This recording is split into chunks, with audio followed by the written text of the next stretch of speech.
Hello, it's you, isn't it? There's been a bit of a gap since the last episode and this episode. I think a bit of real life has just got in the way, as it sometimes does. But we're all back, which is marvellous news. And welcome along. This is episode 54 of Adventures in Pop. It's lovely to have you here. And I'm going to share with you, kind of in real time, in this episode, a real kind of songwriter's conundrum. So stand by to be conundrumed by a song.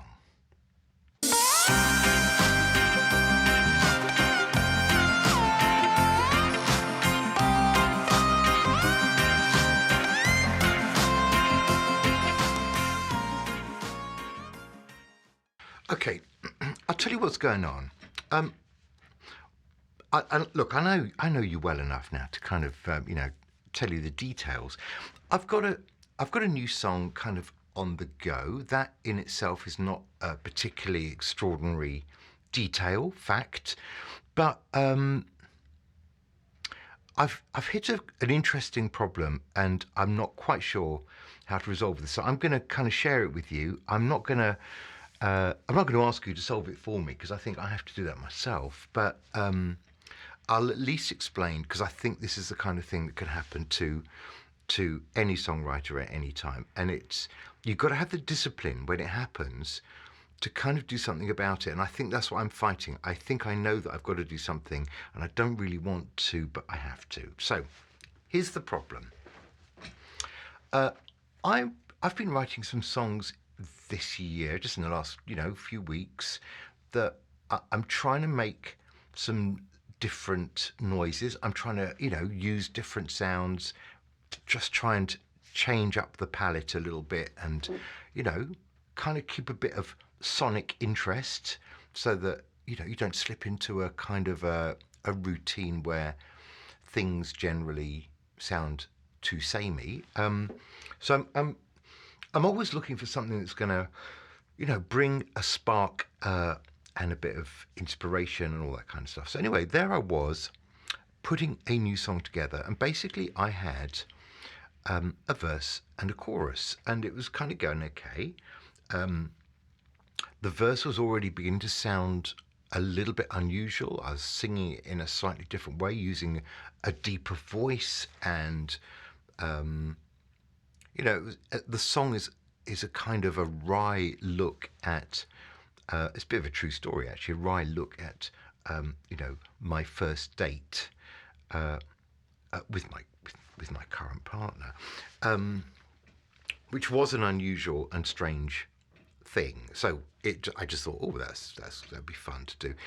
Actually, let me be honest. I was listening to a new song by Troye Sivan. He's an Australian, very young, very out singer-songwriter. It's quite interesting. And he was writing a song. One of his songs was about, the day I first met you, etc. And I listened to about half of the song. And I just thought, oh, I can do that. And off I went to, do my version. Anyway, what I need to explain is that, having got a verse and a chorus together, I don't quite know what I was looking for, but having got that verse and chorus together, I then found on Loop Cloud, which I do use a lot for those sampley things and those, bits of ear candy, which we talked about before, just things that try and make it sound a little bit current, give some interest and some, just little things that go in your ear and create a bit of excitement and surprise, and part of the kind of nice frothy veneer of a nice pop song. Anyway, I went to Loop Cloud, and basically I found a sample of a female voice, and it just slotted gorgeously into my track. So brilliant. So what's the problem? The problem is it's so good, the sample bit, that it's overpowered completely my chorus. So I've got a verse, then I've got my little sample thing I'm playing with. I sing kind of alongside the sample, which is unusual. It's so good that I want to sing with it. Like the woman who's on the sample is like in my band. It's that kind of crazy thing. That's me being very old school, isn't it? And anyway, so I sing with it, and then there's a chorus, and I'm halfway through the chorus thinking, why have we got a chorus? I've completely undermined it by this other piece. Right.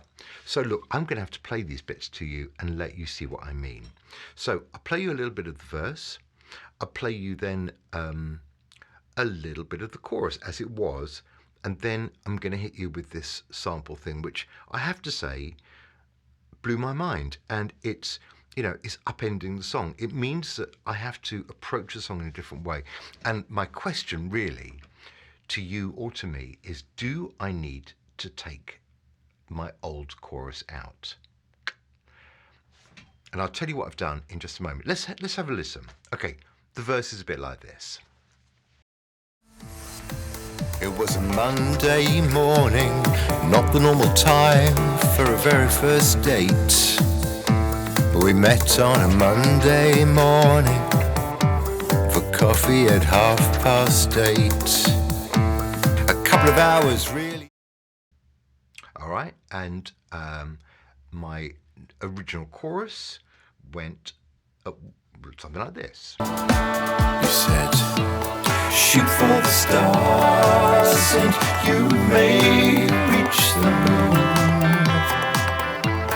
Plan for tomorrow, 'cause tomorrow's coming soon. Ride on the wind and you won't see the rain. Look for the joy and you won't feel the pain. Right, and then, chronologically along came this sample and I popped it in. The sample section, so I'll play the sample on its own, then play how it now sounds in the song. I breathe with you. I breathe with you.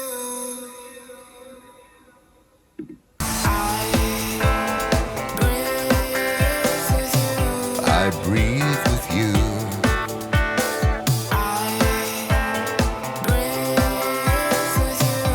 I breathe with you. So, if you put the verse and the sampley bit together, a bit like this. I think it might have been me that said it's Monday, it's raining, I might go back to bed. I know our desires can lead us to ruin, but I can't think of anything else to be doing.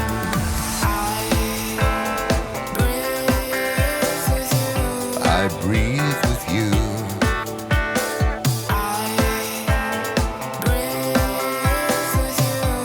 I breathe with you. My question, when you've listened to that, is what do you do with that thing that I called a chorus? Now, look, I'm going to tell you what I've done. I've sort of used it as a middle eight, but it's quite long for a middle eight, and I don't know if it adds anything. But then if I take it out altogether, is the song then a bit slight? Maybe I need to write another verse and do something else with the, I breathe with you sample. By the way, I've called this song I Breathe With You because that's what the sample woman is singing. I haven't done that before. Such is my love for that little tiny bit of, audio. So this is a real fix because it was pointed out to me by my friend Johnny, who is the Rothman of Rothman and Jacobs, that I probably had more than I needed for this song. I mean, he just kind of gave me the look that said, you kind of you're overstaying your welcome, basically here.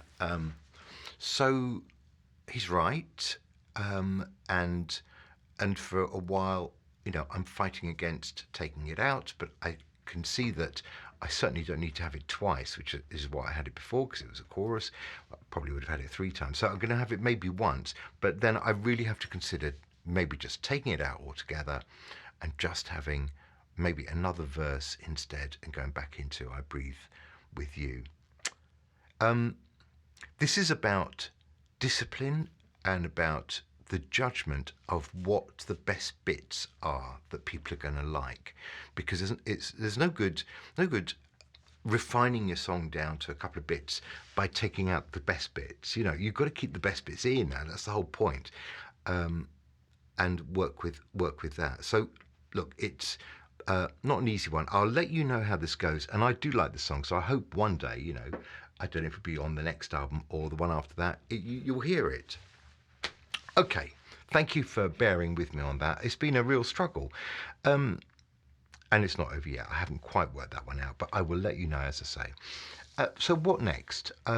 We're just on the point of getting our first Goldhawk Foxes single. So if you go back to the last episode where I was sitting having a chat here with Connor, we've got this other project called Goldhawk Foxes, first single to come out really soon. We've just been looking at that this week, doing some mastering. That's another crazy dark art. And so we're getting those ready, and I'm, considering where I go next with my own releases. I've got quite a few things in the release song bank, and yeah, I guess certainly by April I think I need to start releasing again because I just get a bit fidgety if I don't. So whatever is the concept, which I haven't quite worked out yet, for album number 5, I better get thinking, and you'll be the first to know about it. Anyway, listen, thank you so much. If you're enjoying this series where we look at we go inside the songwriting process, we talk about all things pop, then, follow and subscribe and come along with me for the journey, because I don't know where it's going, and it could be exciting. Thank you very much. I'll see you soon for, what will it be next time? Episode 55. Take care. Bye-bye.